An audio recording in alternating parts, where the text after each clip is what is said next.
Hi guys! Good morning! Get ready with me dahil ngayon ay may lakad ako at ang aking morning routine. Syempre, magmumuni-muni muna tayo sa umaga and syempre lalaroin ko muna si Mingming.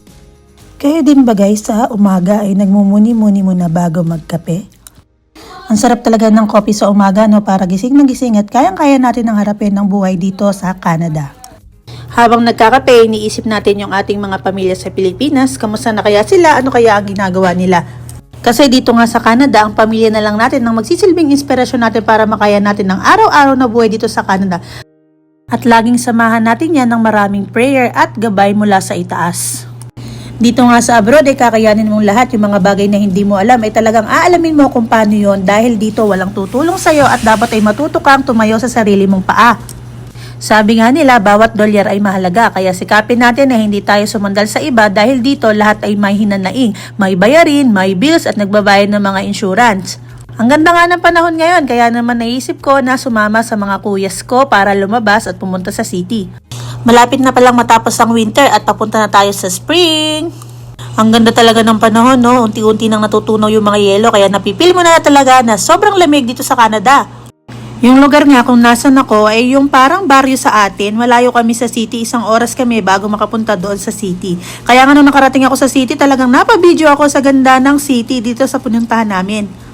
At mayari na nga kami sa aming gagawin. Kaya ang mga kuya ay nagkayayaan pumunta sa grocery at bumili ng pagkain na pwedeng pambahon sa aming mga trabaho. Sa dami nga ng pagpipilian at ang sasarap ng mga pagkain dito ay hindi ko alam at ako'y nalilito kung ano yung bibilin ko. Nagtatak nga ako dito sa Canada bakit hindi sa kanila uso yung kanin. Kahit nga sa mga fast food wala silang mga rice meal eh.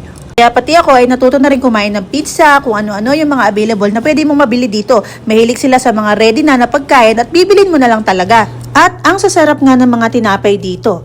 Eto, nakabili na rin ako ng aking pagkain na pwede kong baunin sa buong linggo. Binigyan nga ako ng kahera ng free coupon at makakakuha daw ako ng free chocolate at papunta na nga ako sa customer service para i-claim ito. At legit, meron nga akong nakuha na free chocolate.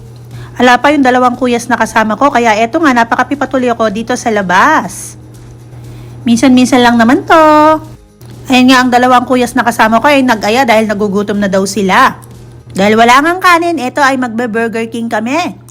Kaya dito nga sa abroad ay patibayan lang ng loob. Huwag kang matakot umalis dyan sa comfort zone mo. Dahil hindi natin malalaman kung hindi natin susubukan. Malay mo, nandito na ang hinahanap mo at katuparan ng iyong mga pangarap. Samahan mo lang yan ng maraming dasal at pagsisikap. Dahil kung kilala mo ang sarili mo at hindi ka susuko, ay talagang ibibigay naman sa'yo ng make-upal kung ano ang iyong hinahanap. Lagi ka lang maniwala sa iyong sarili. Huwag kang paapekto sa mga sinasabi nila. Mas maniwala ka sa sinasabi ng mga nakakakilala sa'yo.